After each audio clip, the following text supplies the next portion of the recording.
საქართველოში დაიწყო მარხვა.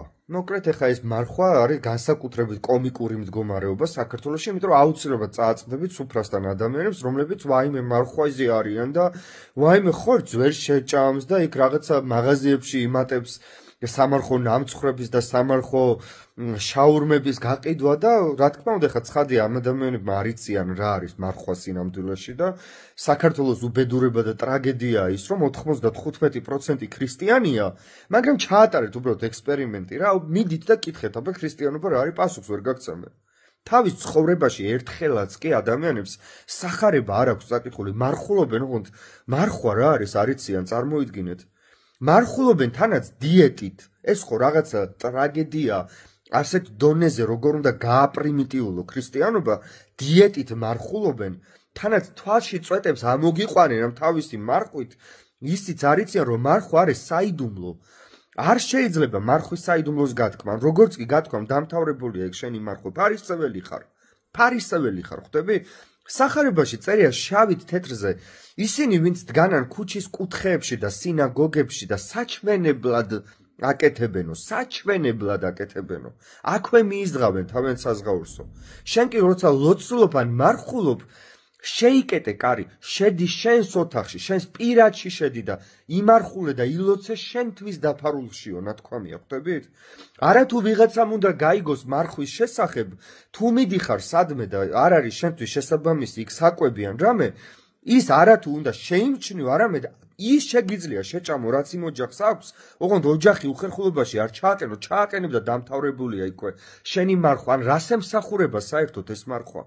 აი ეს ყველაფერი რომ არ იცით საიდან მომდინარეობს, აი ეკლესიებში რომ დგახარ თავწაკრულები და დაკიკინებ ცხრებივით და ნეკროფილებად რომ გადაგაქციეს ამ ვაჭარმა ანაფორიანებმა, ერთხელ რომ შენ პატივი ვერ მიაგე იმ ქრისტიანობას, რომლის სახელსაც იბრალებ, ქრისტიანს რომ უწოდებ საკუთარ თავს და ერთი წიგნის წაკითხვა ვერ მიუძღვენი, 40-50 წლის ასაკში ხარ და 50 წლის მანძილზე ერთხელ რომ ვერ გადაფურცლე სახარება, რომ შენი თვალით ამოგეკითხა რა არის ქრისტიანობა, რა არის მარხვა, რა არის ლოცვა, ლოცვაც კი არიცით ხალხო, რა სამარცხვინო მდგომარეობა, დგახართ ეკლესიებში ღამეებს ათენებ და ლოცვა არიცით. რეალურად ლოცვა რა არის, ისიც კი არიცით, წარმოიდგინეთ. ხვდებით როგორი ტრაგედია ხდება საქართველოში? კომედია, ტრაგიკომედიაა, ჩვეულებრივი დგახარ სუფრასთან და ვიღაცა პუწუ გამოგიხდება და მარხვაზე ვარ გეუბნება, ხვდები?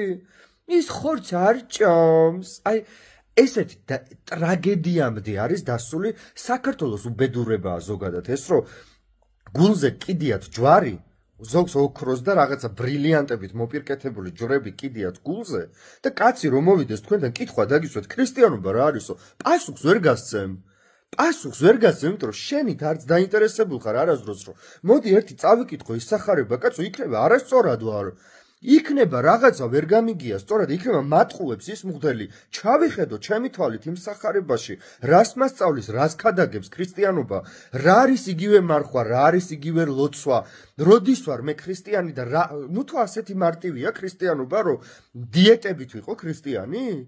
ნუ თუ ასეთი მარტივია ქრისტიანობა, რომ თავზე წავიკრა და დავდგე ღამე გავათენო, ასე ვიქნები კი ქრისტიანი და ასეთი კომფორტის ზონაა ზოგადად ქრისტიანობა, რომ ერთი დღე და ერთი თვე სადღაც დიეტას დაიცავ და მორჩა ქრისტიანი ხარ? თქვენ ისიც არიცით, რომ ქრისტიანობა ეკლიანი გზებია. არავის თქვენთვის ეს არ უთქვამს, რომ ქრისტიანობა არის ურთულესი. იმდენად რამდენადაც თვითონ ქრისტე აწვეს ჯვარს. არც ერთი ქრისტიანისთვის არ არის მარტივი ქრისტიანობა, ეს არის დევნა, ეს არის გარიყვა, ეს არის საკმარისია გახდე ქრისტიანი, მაშინვე გაგრიყავს მთელი უკეთურები და მთელი ფარისევლები, რომელიც გარშემო გყავს. აი იმ სუფრის გარშემო, ვისთანაც მარხვაზე ხარ და იმათ რომ ნორმალურად მიაჩნიათ ეს ყველაფერი.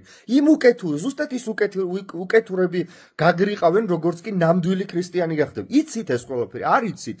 ხო და მორჩით ამ ტრაგედიას, გესმით? იმ სახელს, რომელსაც იბრალებთ და საკუთარ თავს ქრისტიანს უწოდებთ.